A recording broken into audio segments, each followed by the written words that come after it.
Hey guys, praise the lord. आपका स्वागत है एक नए वीडियो में। आज मैं आपके लिए लेकर आई हूँ एक 1 ईयर बाइबल रीडिंग कैलेंडर।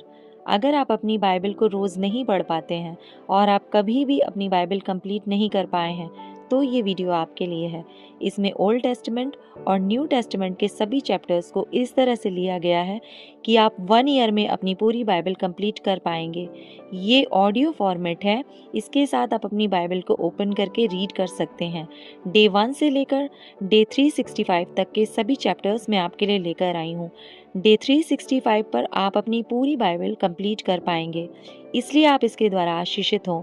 और अगर आपको ये वीडियो पसंद आती है तो आप अपने फैमिली और फ्रेंड्स से शेयर करें, और अगर आप चाहें तो आप सब्सक्राइब, लाइक और कमेंट भी कर सकते हैं। So praise the Lord, shalom to everyone. Let's get started. Day 72, chapter number 20, युद्ध पर जाने के नियम। जब तू अपने शत्रुओं से युद्ध करने को जाए और घोड़े, रथ और अपने से अधिक सेना को देखे, तब उनसे ना डरना। तेरा परमेश्वर यहोवा जो तुझको मिस्र देश से निकाल ले आया है, वह तेरे संग है। और जब तुम युद्ध करने को शत्रुओं के निकट जाओ, तब याजक सेना के पास आकर कहे, हे इज़राइलियों सुनो, आज तुम अपने शत्रुओं से युद्ध करने को निकट आए हो। तुम्हारा मन कच्चा ना हो, तुम मत डरो और ना थरथराओ और ना उनके सामने भय खाओ, क्योंकि तुम्हारा परमेश्वर यहोवा तुम्हारे शत्रुओं से युद्ध करने और तुम्हें बचाने के लिए तुम्हारे संग संग चलता है। फिर सरदार सिपाहियों से यह कहे, तुम में से कौन है जिसने नया घर बनाया हो और उसका समर्पण ना किया हो, तो वह अपने घर को लौट जाए। कहीं ऐसा ना हो कि वह युद्ध में मर जाए और दूसरा मनुष्य उसका समर्पण करे। और कौन है जिसने दाख की बारी लगाई हो परंतु उसके फल ना खाए हों, वह भी अपने घर को लौट जाए। ऐसा ना हो कि वह संग्राम में मारा जाए और दूसरा मनुष्य उसके फल खाए। फिर कौन है जिसने किसी स्त्री से विवाह की बात लगाई हो परंतु उसको विवाह करके ना लाया हो, वह भी अपने घर को लौट जाए। ऐसा ना हो कि वह युद्ध में मारा जाए और दूसरा मनुष्य उससे विवाह कर ले। इसके अलावा सरदार सिपाहियों से यह भी कहे, कौन कौन मनुष्य है जो डरपोक और कच्चे मन का है, वह भी अपने घर को लौट जाए। ऐसा ना हो कि उसकी देखा देखी उसके भाइयों का भी हियाव टूट जाए। और जब प्रधान सिपाहियों से ये कह चुके, तब उन पर प्रधानता करने के लिए सेनापतियों को नियुक्त करे। जब तू किसी नगर से युद्ध करने को उसके निकट जाए, तब पहले उससे संधि करने का समाचार दे। और यदि वह संधि करना स्वीकार करे और तेरे लिए अपने फाटक खोल दे, तब जितने उसमें हों वे सब तेरे अधीन होकर तेरे लिए बेगार करने वाले ठहरें। परंतु यदि वे तुझसे संधि ना करे परंतु तुझसे लड़ना चाहे, तो तू उस नगर को घेर लेना। और जब तेरा परमेश्वर यहोवा उसे तेरे हाथ में सौंप दे, तब उसमें के सब पुरुषों को तलवार से मार डालना।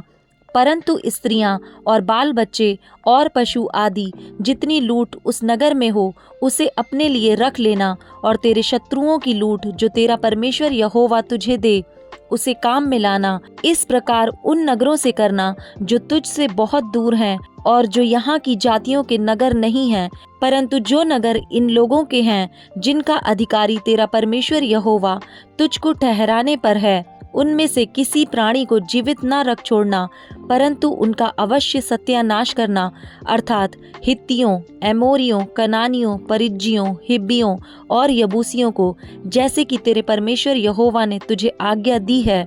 ऐसा ना हो कि जितने घिनौने काम वे अपने देवताओं की सेवा में करते आए हैं, वैसा ही करना तुम्हें भी सिखाएं और तुम अपने परमेश्वर यहोवा के विरुद्ध पाप करने लगो।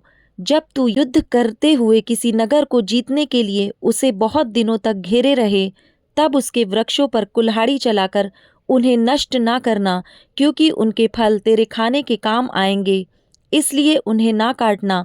क्या मैदान के वृक्ष भी मनुष्य हैं कि तू उनको भी घेर रखे? परंतु जिन वृक्षों के विषय में तू यह जान ले कि इनके फल खाने के नहीं हैं, तो उनको काटकर नष्ट करना और उस नगर के विरुद्ध उस समय तक घेराबंदी किए रहना जब तक वह तेरे वश में ना आ जाए। चैप्टर नंबर 21, हत्या का अनसुलझा मामला। यदि उस देश के मैदान में जो तेरा परमेश्वर यहोवा तुझे देता है, किसी मारे हुए का शव पड़ा हुआ मिले और उसको किसने मार डाला है यह पता न चले, तो तेरे पुरनिये और न्याय निकलकर उस शव से चारों ओर के एक एक नगर की दूरी को नापें। तब जो नगर उस शव के सबसे निकट ठहरे, उसके पुरनिये एक ऐसी कलोर ले रखें जिससे कुछ काम ना लिया गया हो और जिस पर जुआ कभी ना रखा गया हो। तब उस नगर के पुरनिये उस कलोर को एक 12 मासी नदी की ऐसी तराई में जो ना जोती और ना बोई गई हो ले जाएं और उसी तराई में उस कलोर का गला तोड़ दें और लेवीय याजक भी निकट आए, क्योंकि तेरे परमेश्वर यहोवा ने उनको चुन लिया है कि उसकी सेवा टहल करें और उसके नाम से आशीर्वाद दिया करें और उनके कहने के अनुसार हर एक झगड़े और मारपीट के मुकदमे का निर्णय हो। फिर जो नगर उस शव के सबसे निकट ठहरे, उसके सब पुरनिये उस कलोर के ऊपर जिसका गला तराई में तोड़ा गया हो, अपने अपने हाथ धोकर कहें, यह खून हमने नहीं किया और ना यह हमारी आंखों के सामने हुआ काम है। इसलिए हे यहोवा, अपनी छुड़ाई हुई इज़राइली प्रजा का पाप ढांप कर निर्दोष के खून का पाप अपनी इज़राइली प्रजा के सिर पर से उतार। तब उस खून के दोष से उनको क्षमा कर दिया जाएगा। यूं वह काम करके जो यहोवा की दृष्टि में ठीक है, तू निर्दोष के खून का दोष अपने मध्य से दूर करना। युद्ध बंदिनी, जब तू अपने शत्रुओं से युद्ध करने जाए और तेरा परमेश्वर यहोवा उन्हें तेरे हाथ में कर दे और तू उन्हें बंदी बना ले, तब यदि तू बंदियों में किसी सुंदर स्त्री को देखकर उस पर मोहित हो जाए और उससे विवाह कर लेना चाहे, तो उसे अपने घर के भीतर ले आना और वह अपना सिर मुड़ाए, नाखून काटे और अपने बंधन के वस्त्र उतार के तेरे घर में महीने भर रहकर अपने माता पिता के लिए विलाप करती रहे। उसके बाद तू उसके पास जाना और तू उसका पति और वह तेरी पत्नी बने। फिर यदि वह तुझको अच्छी ना लगे तो जहाँ वह जाना चाहे वहाँ उसे जाने देना, उसको रुपया लेकर कहीं ना बेचना। और तेरा उससे शारीरिक संबंध था, इस कारण उससे दासी का सा व्यवहार ना करना। पहलौठे का अधिकार, यदि किसी पुरुष की 2 पत्नियां हों और उसे एक प्रिय और दूसरी अप्रिय हो और प्रिया और अप्रिया दोनों स्त्रियां बेटे जने, परंतु जेठा अप्रिया का हो, तो जब वह अपने पुत्रों में अपनी संपत्ति का बंटवारा करे, तब यदि अप्रिया का बेटा जो सचमुच जेठा है यदि जीवित हो, तो वह प्रिया के बेटे को जेठांश ना दे सकेगा, वह यह जानकर कि अप्रिया का बेटा मेरे पौरुष का पहला फल है और जेठे का अधिकार उसी का है, उसी को अपनी सारी संपत्ति में से 2 भाग देकर जेठांसी माने। हठीला पुत्र, यदि किसी के हठीला और दंगैत बेटा हो जो अपने माता पिता की बात ना माने किंतु ताड़ना देने पर भी उनकी ना सुने, तो उसके माता पिता उसे पकड़कर अपने नगर से बाहर फाटक के निकट नगर के पुरनियों के पास ले जाएं और वे नगर के पुरनियों से कहें, हमारा यह बेटा हठीला और दंगैत है, यह हमारी नहीं सुनता, यह उड़ाऊ और पियक्कड़ है। तब उस नगर के सब पुरुष उसे पथराव करके मार डालें। यों तू अपने मध्य में से ऐसी बुराई को दूर करना, तब सारे इज़राइली सुनकर भय खाएंगे। अन्य नियम, फिर यदि किसी से प्राण दंड के योग्य कोई पाप हुआ हो जिससे वह मार डाला जाए और तू उसके शव को वृक्ष पर लटका दे, तो वह शव रात को वृक्ष पर टंगा ना रहे, अवश्य उसी दिन उसे मिट्टी देना, क्योंकि जो लटकाया गया हो वह परमेश्वर की ओर से शापित ठहरता है। इसलिए जो देश तेरा परमेश्वर यहोवा तेरा भाग करके देता है, उसकी भूमि को अशुद्ध ना करना। Chapter number 22। तू अपने भाई के गाय बैल या भेड़ बकरी को भटकी हुई देखकर अनदेखी ना करना, उसको अवश्य उसके पास पहुंचा देना। परंतु यदि तेरा वह भाई निकट ना रहता हो या तू उसे ना जानता हो, तो उस पशु को अपने घर के भीतर ले आना, और जब तक तेरा वह भाई उसको ना ढूंढे तब तक वह तेरे पास रहे, और जब वह उसे ढूंढे तब उसको दे देना। और उसके गधे या वस्त्र के विषय वरन उसकी कोई वस्तु क्यों ना हो जो उससे खो गई हो और तुझको मिले, उसके विषय में भी ऐसा ही करना। तू देखी अनदेखी ना करना। तू अपने भाई के गधे या बैल को मार्ग पर गिरा हुआ देखकर अनदेखी ना करना, उसके उठाने में अवश्य उसकी सहायता करना। कोई स्त्री पुरुष का पहरावा ना पहने और ना कोई पुरुष स्त्री का पहरावा पहने, क्योंकि ऐसे कामों के सब करने वाले तेरे परमेश्वर यहोवा की दृष्टि में घृणित हैं। यदि वृक्ष या भूमि पर तेरे सामने मार्ग में किसी चिड़िया का घोंसला मिले, चाहे उसमें बच्चे हों चाहे अंडे, और उन बच्चों या अंडों पर उनकी माँ बैठी हुई हो, तो बच्चों समेत माँ को ना लेना।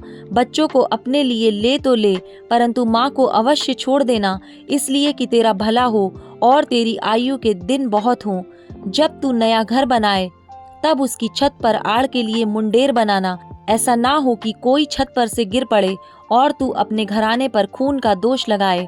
अपनी दाख की बारी में 2 प्रकार के बीज ना बोना। ऐसा ना हो कि उसकी सारी उपज अर्थात तेरा बोया हुआ बीज और दाख की बारी की उपज दोनों अपवित्र ठहरें।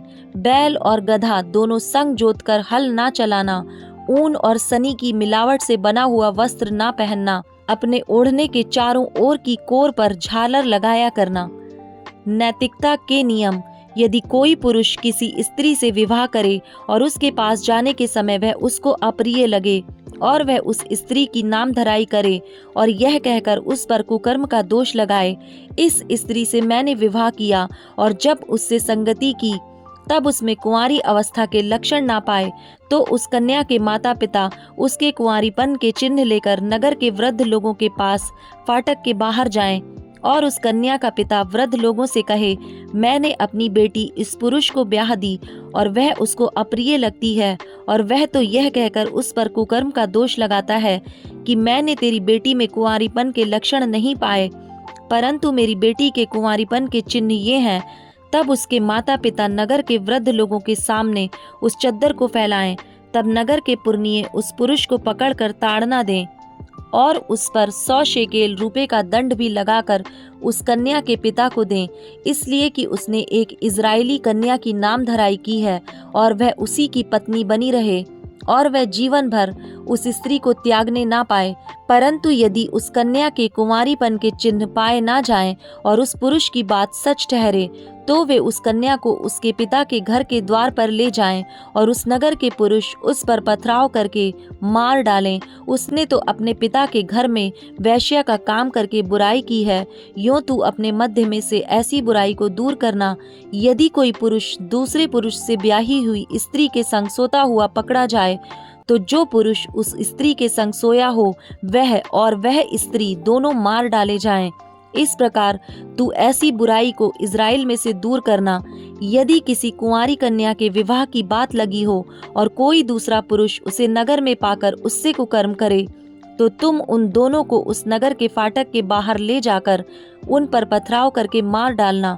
उस कन्या को तो इसलिए कि वह नगर में रहते हुए भी नहीं चिल्लाई, और उस पुरुष को इस कारण कि उसने अपने पड़ोसी की स्त्री का शील भंग किया है। इस प्रकार तू अपने मध्य में से ऐसी बुराई को दूर करना।